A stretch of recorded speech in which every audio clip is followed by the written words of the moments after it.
Section अदालत लाहौर बानी P T I के खिलाफ वज़ीर आज़म शहबाज शरीफ का 10 अरब रुपए हर जाने का केस समाअत 25 अप्रैल तक मुलतवी। वज़ीर आज़म बदरिया वीडियो लिंक अदालत पेश। बानी पी टी आई के वकील की इब्तदाई जरहा मुकम्मल। ये दुरुस्त है कि सियासी हरीफ होने की बुनियाद पर आप एक दूसरे के खिलाफ बयानबाजी करते रहते हैं। वकील बानी पी टी आई का सवाल। वज़ीर आज़म ने कहा यह बात कतन दुरुस्त नहीं। जब बानी पी टी आई ने इल्ज़ाम लगाया उस वक्त मेरा छोटा भाई दुनिया से जा चुका था।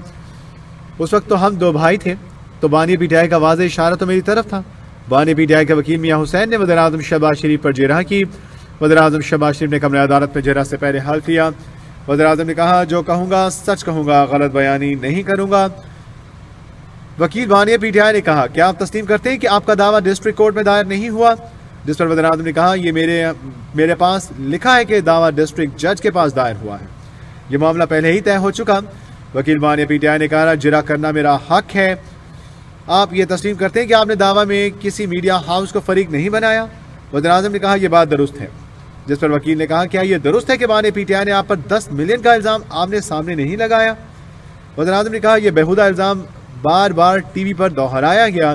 वकील बानी पी टी आई ने कहा जिन टीवी प्रोग्राम में आप पर इल्ज़ाम आयद किए गए वो इस्लामाबाद से ऑन एयर हुए थे। क्या यह दुरुस्त है कि बानी पी टी आई ने आज तक आपके खिलाफ असखुद बयान नशर या शाया नहीं किया? वज़ीर आज़म शहबाज शरीफ से सवाल। वज़ीर आज़म ने कहा बानी पी टी आई ने टीवी चैनल्स पर तमाम इल्ज़ामात खुद ही लगाए हैं।